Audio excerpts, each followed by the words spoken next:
예, 인사드리겠습니다. 안녕하십니까. 예, 몇 가지 변경이 생기니까 좀 인터벌도 생기고 그렇습니다. 저희에게 주어진 시간이 얼마 없네요. 오늘은 특별히. 근데 성령을 의지하여 성령 인도하심 따라서 좀 늦게 끝나도록 하겠습니다.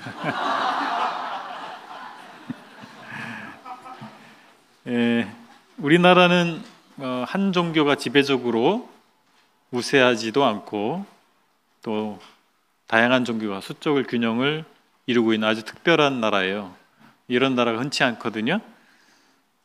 그런데 기독교인들이 그렇기 때문에 절대 다수가 아닙니다.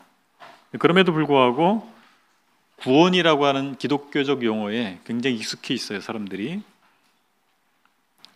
왜 그럴까 생각해 보니까 한국에 있는 기독교인들이 열심히 전도를 해서 그런 것 같아요. 뭐 터미널이나 여기라든지 그런 데 보면 지금도 그런 분들이 있잖아요. 예수 천당 불신족 뭐 이렇게 하기도 하고 예수님 믿으세요, 구원 받으세요 이렇게 얘기하시는 분들이 오늘날에도 있습니다. 그런가 하면 뭐 짧은 역사 가운데서 기독교인들이 사회 참여, 사회에 어려운 사람들 돕거나 뭐 이런 일들을 많이 해왔기 때문에 아무래도 그런 영향이 있었던 것 같아요. 사회적으로 이웃들에게 많이 다가간 측면이 있다고 생각이 됩니다. 그렇지만 정작 사람들은 구원이라는 말에 호감이 별로 많지가 않아요. 그죠? 구원이라는 말을 별로 좋아하지 않습니다.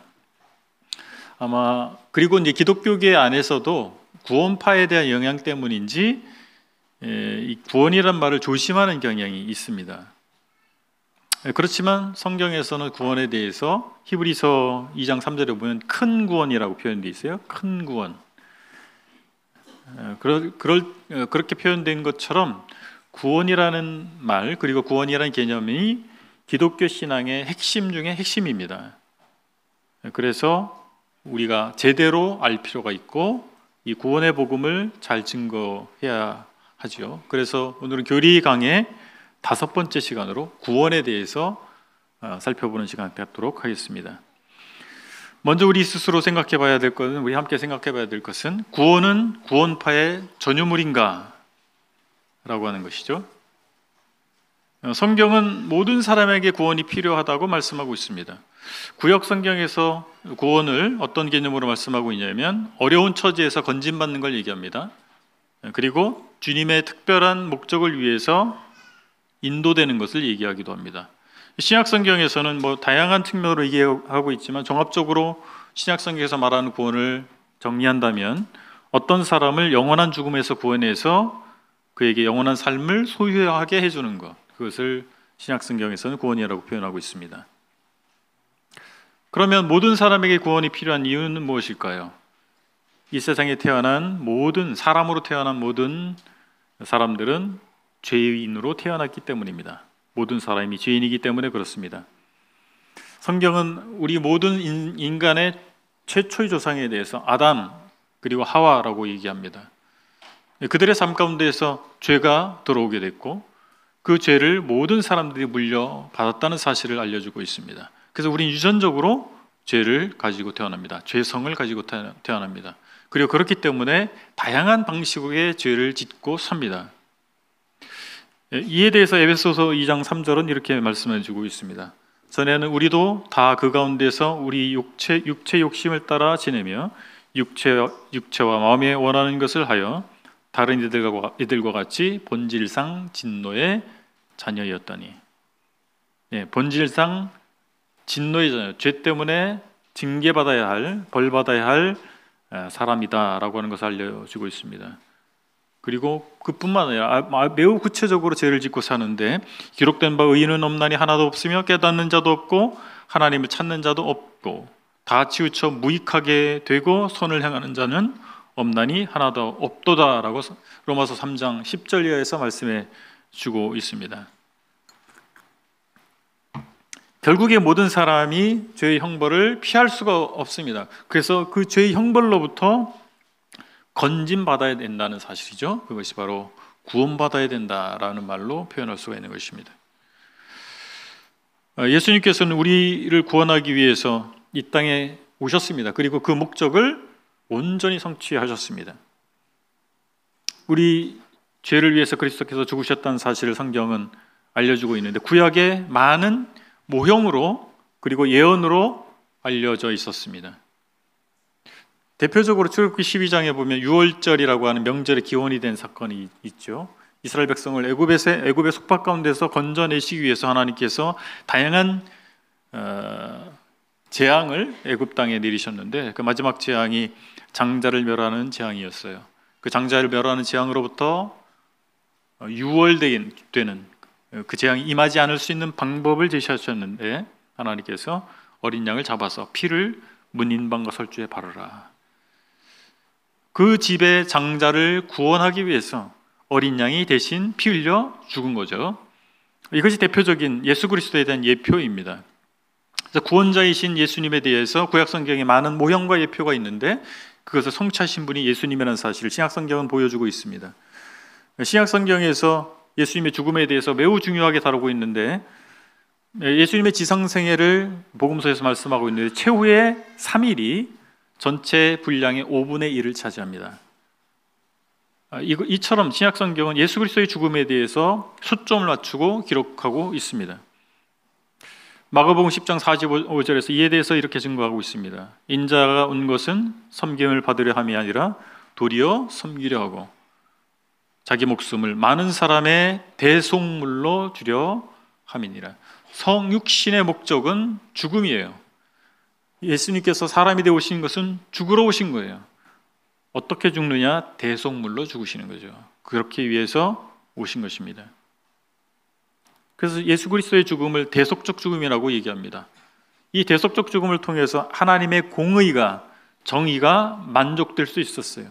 하나님께서는 죄에 대해서 그냥 간과할 수 있는 분이 아닙니다. 죄를 반드시 처리해야 돼요. 처리하셔야 됩니다. 심판하셔야 됩니다. 우리의 죄의 문제를 예수님께서 대가를 대신 지불함으로 말미암아서 하나님의 공의가 만족된 것입니다. 구약 제사를 보면 속죄 제사를 드릴 때 희생제물을 끌고 와서 안수합니다. 머리에 안수합니다. 그래서 이 사람의 죄가, 나의 죄가 희생제물에게 전가됐다라고 하는 표시입니다. 그리고 희생제물이 대신 죽습니다. 드리는 사람이 치러야 할 그 죽음의 대가를 희생제물이 대신 치르는 그 예식이 바로 속죄 제사였다라고 하는 것입니다. 고린도후서 5장 21절에서 이렇게 증언하고 있습니다. 하나님이 죄를 알지도 못하신 이를 우리를 대신하여 죄로 삼으신 것은 우리로 하여금 그 안에서 하나님의 의가 되게 하려 하심이라. 그러니까 예수님께서는 마치 희생 제물이 사람들의 죗값을 치르기 위해서 대신 죽었듯이 우리 모든 사람들의 죗값을 대신 짊어지시고 십자가에 달리셨다라고 하는 것입니다. 죽으셨다라고 하는 것입니다. 죄인이 아니지만 죄인 취급을 당하신 거죠. 바로 저와 여러분들을 위해서입니다. 그뿐만 아니라 주님께서는 부활하셨어요.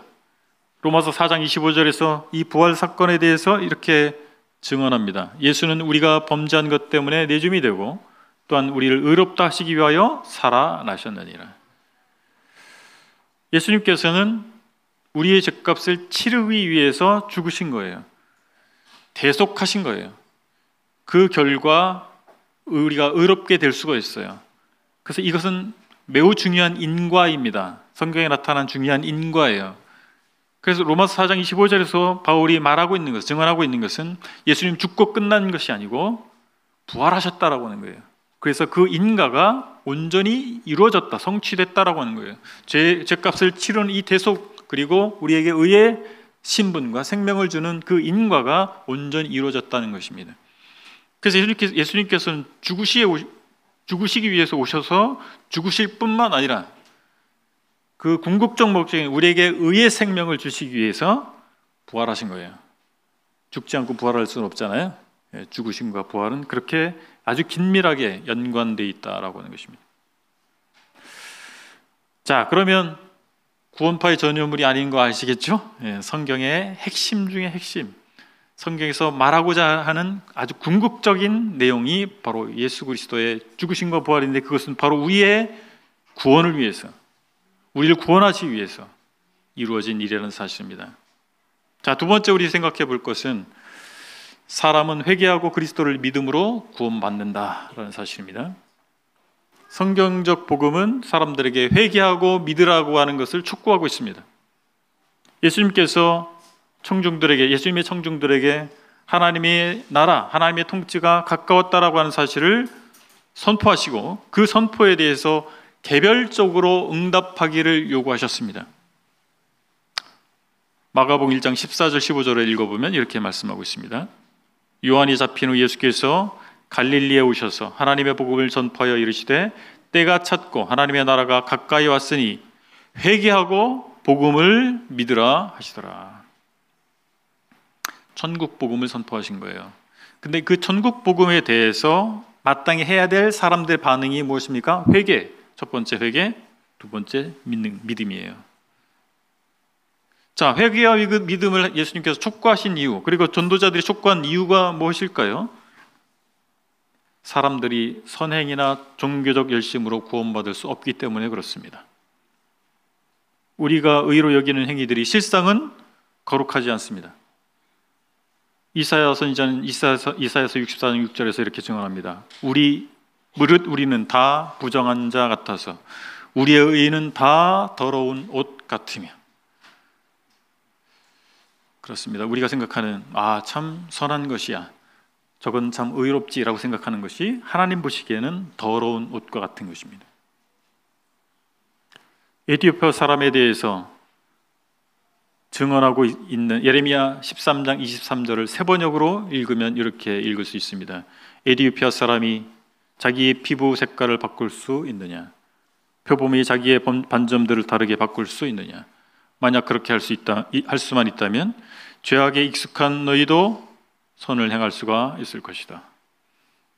에티오피아 사람들이, 이건 인종차별이 아닙니다. 에티오피아 사람들은 피부가 검잖아요. 피부 색깔을 하얗게 바꿀 수 있겠습니까?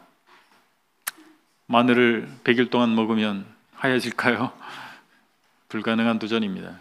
표범이 그 반점 무늬를 없앨 수 있겠어요? 노력한다고 될 일이 아닙니다. 사람이 도전해서 될 일이 있고 도전해도 불가능한 일이 있습니다. 구원받는 문제, 죄인이 의롭게 되는 문제는 인간의 행위로 말미암아 결코 이룰 수 없다는 사실을 성경이 알려주고 있는 것입니다. 그렇기 때문에 하나님은 자기 노력으로 죄를 해결하지 말고 하나님 앞에 회개하라고 명령하고 있는 것입니다. 사도행전 17장 30절에서 이렇게 복음을 전하고 있습니다. 알지 못하던 시대에는 하나님이 간구하셨거니와 이제는 어디든지 사람에게 다 명하사 회개하라 하셨으니. 모든 사람들은 자기가 죄인이라는 사실을 깨달아야 돼요. 철저히 알아야 됩니다. 그리고 하나님 앞에 엎드려야 됩니다. 회개할 때 살 수 있는 거예요. 성도들이 범죄에도 마찬가지예요. 회개해야 회복되는 것입니다. 구약 성경의 회개에 대한 표현은 돌이키다, 돌아오다 라고 하는 의미예요. 신약 성경은 어떤 것을 깨달아서 견해가 바뀌는 것을 의미하고 감정의 차원도 얘기합니다. 후회라고 하는 감정의 차원을 얘기하기도 하고, 그리고 무엇을 결심하는 측면도 얘기합니다.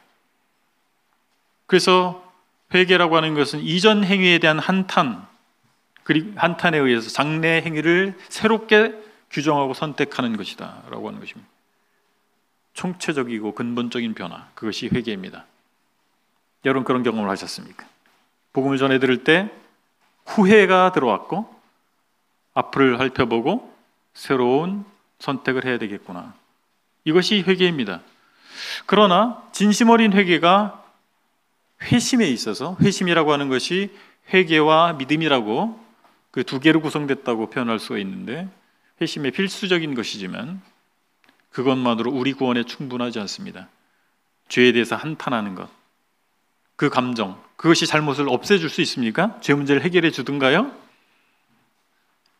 그리고 변화기를 원하는 내 마음의 결심, 그것으로 우리가 구원받을 수 있겠어요? 성경은 그렇게 말씀하고 있지 않습니다. 어떤 곳에 우리가 예배당을 우리도 지으려고 하는데 교회가 들어온다면, 예배당 들어온다면 주민들이 결사반대해요. 왜 그럴까요? 우리는 그렇지 않은데 많은 교회들이 예배당에 가서 사람들이 너무 울어요. 통곡하며 우는 거예요. 그러니까 막 주변이 시끄러워. 그런 측면도 있다는 것입니다. 자, 보세요. 우리가 하나님 앞에 울고 통곡할 필요가 있습니다. 근데 그런다고 해서 우리 구원받을까요? 그것만으로 충분하지 않습니다. 초기 전도자들은 청중의 복음에 대해서 응답하기를 촉구했습니다. 사도행전 16장 30절에 이렇게 말씀하고 있습니다. 이르되 주 예수를 믿으라. 그리하면 너와 내 집이 구원을 받으리라. 뭐라고요? 믿으라 라고 하는 거예요.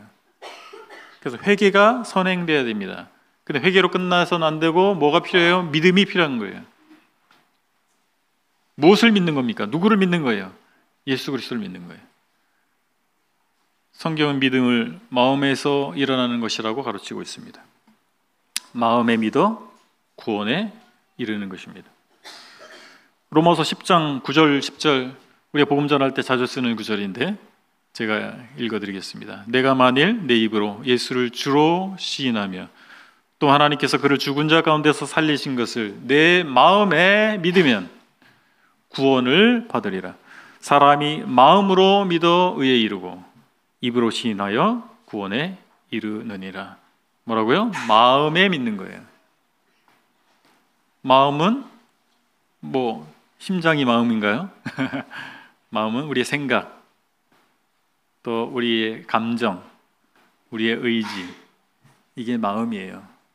우리 생각을 잘 복음이 무엇인가, 예수님이 무엇인가에 대해서 들려질 때 생각해 볼 수 있는 거예요. 믿음은 들음에서 납니다. 그 들음의 내용을 이해해야 됩니다. 잘 제대로 이해했다면 마음에 변화가 생겨요. 감정의 변화가 생깁니다. 하나님에 대해서, 예수님에 대해서 마음이 달라집니다. 감정이 달라집니다. 그 달라진 감정 때문에 결단하는 거예요. 결심하는 것입니다. 이것이 마음에서 믿는다라고 하는 표현입니다. 복음에 대한 우리의 응답을 회개와 믿음으로 나누지만 이것은 개념상으로 나누는 거예요. 실제적으로는 그렇게 딱딱 잘라서 구분할 수가 없습니다. 하나님과 우리의 만남 속에서 이 둘은 실제로 서로 얽혀 있어요. 참된 회개는 믿음을 전제합니다. 또한 포함합니다. 참된 믿음은 그 안에 회개를 가지고 있는 거예요.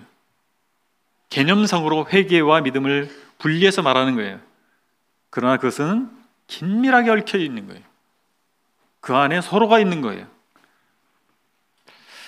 그리고 또 다른 측면을 생각해 볼 수 있는데 성령께서 사람이 회개하고 믿을 수 있도록 역사하십니다. 누가요? 성령이 역사하시는 거예요. 우리 구원에 있어서 하나님의 영역이 있다라고 하는 말입니다.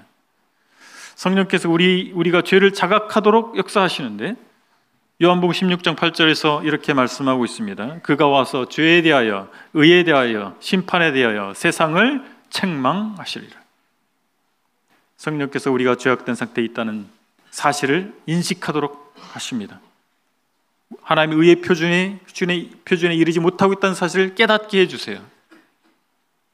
저희 삶에도 그런 역사가 있었습니다. 제가 대놓고 하나님 믿는 사람들을 대적했던 사람이에요. 복음을 대적했던 사람입니다. 가짜는 논리 가지고 지금 생각해보면 가짜는 논리인데 아무도 나를 이길 수 없어. 논리적으로 뭐 이런 생각을 자부심을 갖고 있었던 제가 군 생활하는 중에 나는 정말 죄인이구나. 내가 죽어서 지옥이 있다면 난 지옥 갈 죄인이구나. 이런 사실을 알게 됐어요. 복음을 전해줘서 안 게 아니라 그냥 알게 됐어요. 뭐 제가 알려고 했던 게 아닙니다.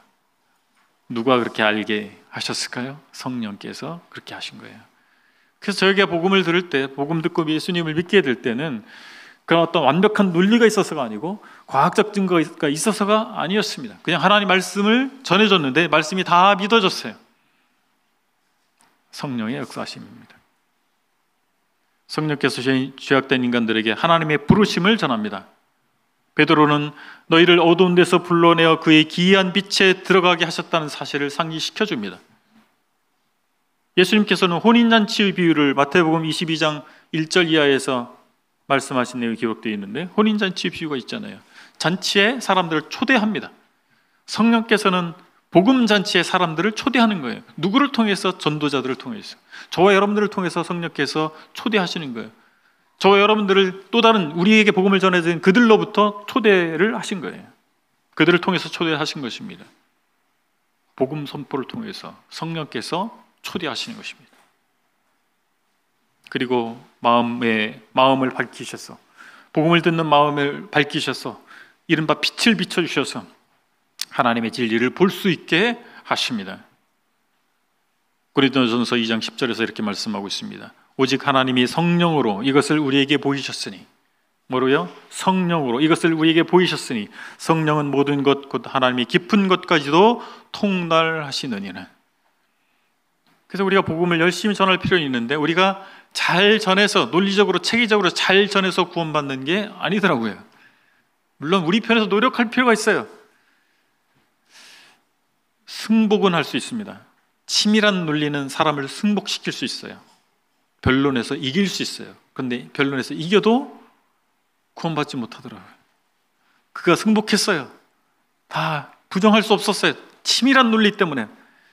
근데 구원받은 건 아니더란 말이죠. 성령이 보여주셔야 됩니다. 그의 눈을 열어서 보여주셔야 돼요. 그래서 우리가 기도하는 겁니다. 열심히 전도할 뿐만 아니라 기도해야 되는 이유가 여기 있습니다. 그리고 성령께서는 믿는 사람에게 임하세요. 성령 침례라고 하죠. 사도 바울은 성령 침례를 받아서 그리스도의 몸인 교회의 지체가 된다는 사실을 설명해 주었습니다.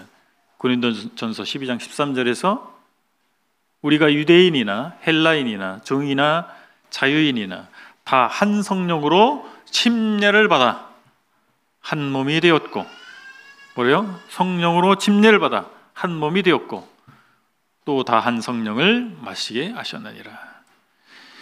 영적 공동체, 생명의 공동체인 교회는, 교회 멤버가 되는 것은 성령을 받아서 되는 거예요. 성령의 침례를 받아서 되는 것입니다.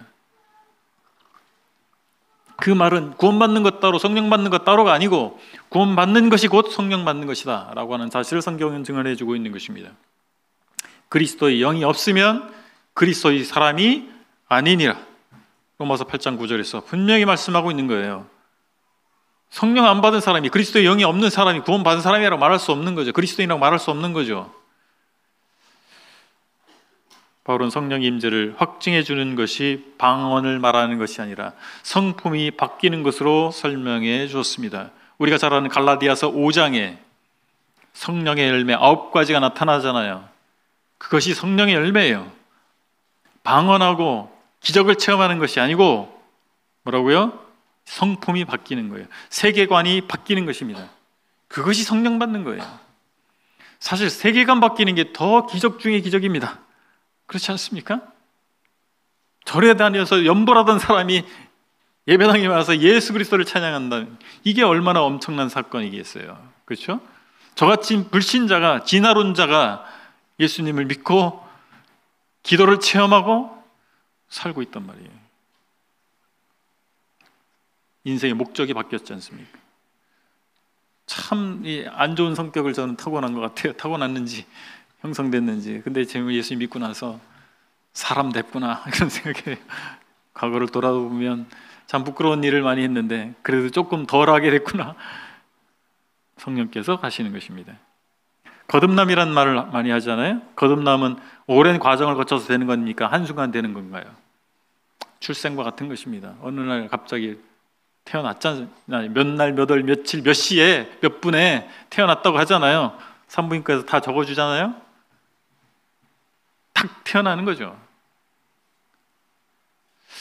요한복음 1장 12절 13절에서 이 사실을 분명히 말씀해주고 있는데, 영접하는 자, 곧 그 이름을 믿는 자들에게는 하나님의 자녀가 되는 권세를 주셨으니, 뭐라고요?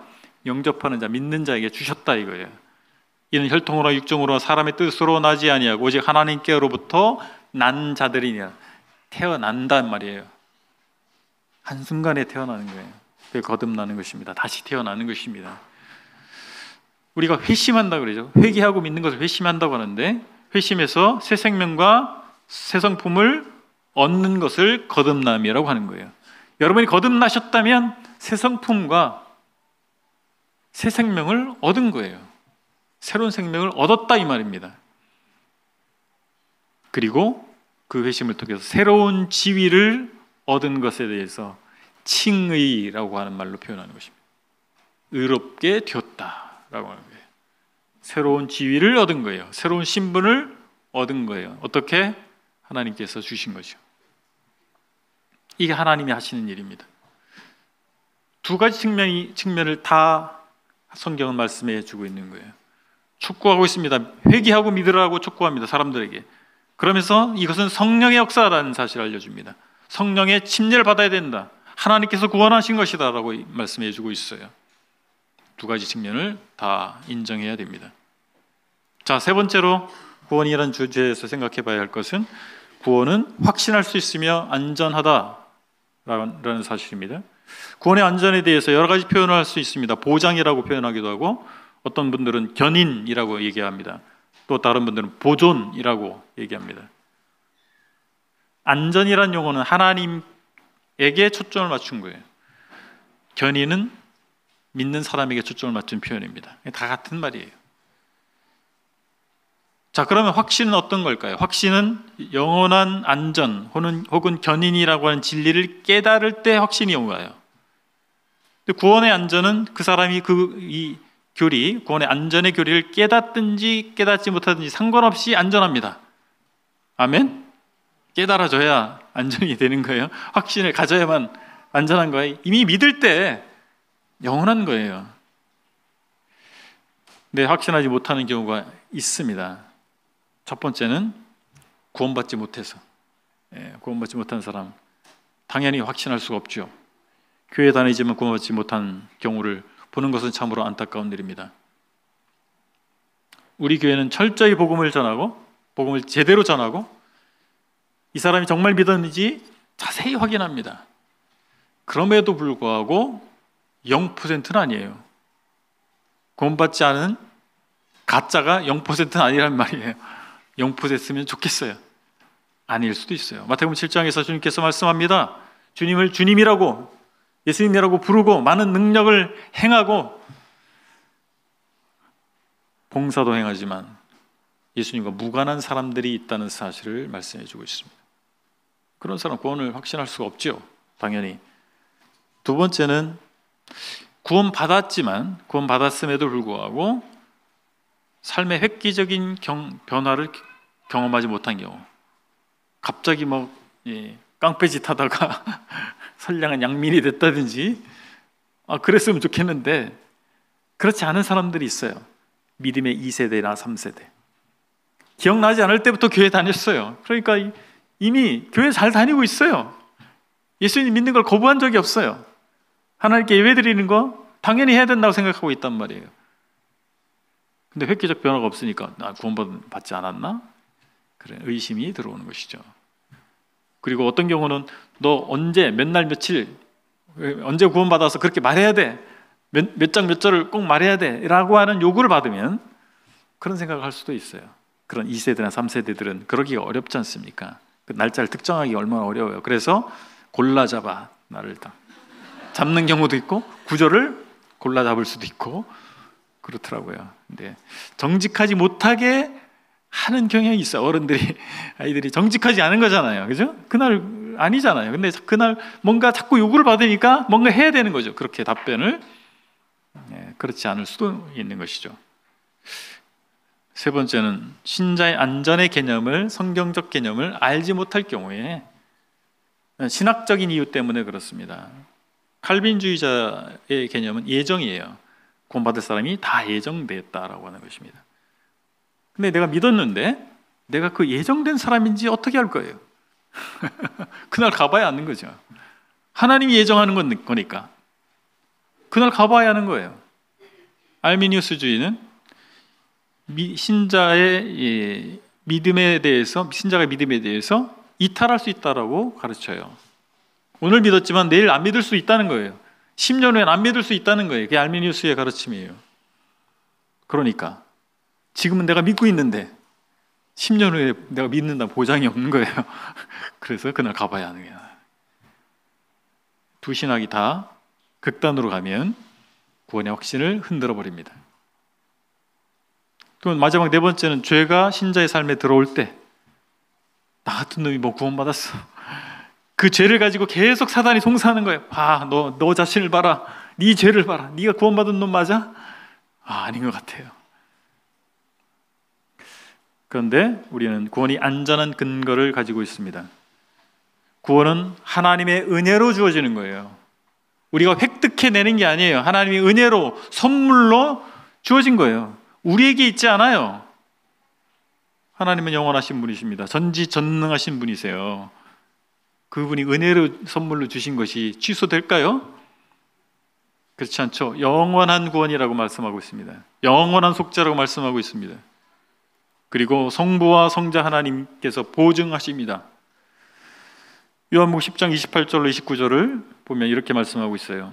내가 그들에게 영생을 주노니 영원히 멸망하지 아니할 것이요 또 그들을 내 손에서 빼앗을 자가 없느니라. 그들을 주신 내 아버지는 만물보다 크심에 아무도 아버지의 손에서 빼앗을 수 없느니라. 이중적 보장이에요. 성자 예수님이 손에, 성부 하나님의 손에 우리가 있는 거예요. 아무도 빼앗을 수 없는 거예요. 그리고 성령께서 믿는 자 안에 내주하심으로 말미암아 우리 신분을 보증해 주고 계신 겁니다. 에베소서 4장 30절에서 이렇게 말씀하고 있어요. 하나님의 성령을 근심하게 하지 말라. 그 안에서 너희가 구원의 날까지 인치심을 받았느니라. 성령의 도장을 받은 거예요. 공문서는 해당하는 그것을 실효화시킬 수 있는 인장이 찍혀야 돼요. 사인이나 인장이 찍혀야 되는 거예요. 그럴 때 효력이 발휘하는 거잖아요. 마치 그런 것처럼 얘기하시는 거예요. 성령의 도장을 받았다. 취소될 수 없다라고 하는 거예요. 그래서 예수님을 제대로 알고 믿는 사람들은 평안을 경험하는 거예요. 우리가 복음을 전할 때 저는 한결같은 반응을 확인하고 있어요. 이렇게 복음을 전하고 마지막 순간에 가서 예수님을 전했을 때 그가 믿고 설명을 하면 그리고 나서 물어봅니다. 어떠세요? 기분이, 마음이 어떠세요? 그러면 거의 그런 얘기를 해요. 편해졌어요. 편안합니다. 구원을 받으면 우리는 편안해지는 거예요. 세상이 줄 수 없는 평안을 우리 맛보는 것입니다. 세상에 얻을 수 없는 평안을 경험하는 것입니다. 그래서 얼굴에 그게 나타나요. 구원받고 나서 얼마 되지 않았을 때 다른 사람 만나면 어떤 반응이 오는지 아세요? 뭐 좋은 일 있어? 얼굴이 달라졌네. 얼굴이 참 편해 보여. 그런 말들을 듣게 된 이유가 여기에 있습니다. 세상이 줄 수도 알 수도 없는 평안을 주님께서 주신 거예요. 우리 교훈을 정리해 보겠습니다. 구원은 특정한 교파나 특정한 사람들의 전유물이 아닙니다. 성경적 복음의 핵심 내용이 구원입니다. 모든 사람은 죄인이고 그 형들을 면할 수 없기 때문에 구원받아야 됩니다. 우리의 가족들, 우리의 지인들, 모든 사람, 우리 이웃들이 멸망을 향해 가고 있기 때문에 구원받아야 됩니다. 예수 그리스도께서 이 땅에 우리를 구원하러 오셨습니다. 우리가 구원받도록 우리의 죄 문제를 해결하시고 부활하셔서 우리에게 새 생명을 주고자 하신 것입니다. 이것이 하나님의 사랑이고 은혜입니다. 예외가 없습니다. 우리는 같은 사랑을 받았습니다. 같은 은혜를 받은 것입니다. 어떤 사람은 더 많이 받고 누구는 덜 받은 게 아니에요. 포도원에 아침에 온 사람이나 저녁 늦게 온 사람이나 다 주인은 다 똑같이 주셨잖아요. 구원이 그런 것입니다. 사람들은 자기들이 죄인임을 깨달아야 됩니다. 그리고 예수님께서 하신 일에 대해서 믿음으로 반응해야 됩니다. 성령께서 깨우치시고 감동하셔서 구원에 이르게 하시고 또한 인치심으로 확증해 주십니다. 그래서 구원은 성령의 역사이자 마땅히 우리가 반응해야 할 복음입니다. 성령의 역사와 우리의 믿음의 반응이 연합될 때 구원이 우리 가운데서 이루어집니다. 거듭나셨습니까? 새 생명을 받으셨나요? 새로운 사람이 되셨습니까? 네, 그러면 그렇게 사시기 바랍니다. 하나님의 자녀답게 사시기 바랍니다. 믿지 않는 사람, 아직 구원받지 않은 사람, 여전히 마귀에 속해 있는 사람, 세상에 속해 있는 사람처럼 살지 마시고, 그들처럼 살지 마시고, 그들을 부러워하지 마시고, 이제 하나님의 백성이 됐기 때문에, 하나님의 자녀가 됐기 때문에 그 자녀답게 사시는 저와 여러분 되시기 바랍니다. 빌립보서 1장 27절에서 바울이 촉구하고 있습니다. 오직 너희는 그리스도의 복음에 합당하게 생활하라. 찬양 함께 하실까요? 구주의 십자가 보혈로.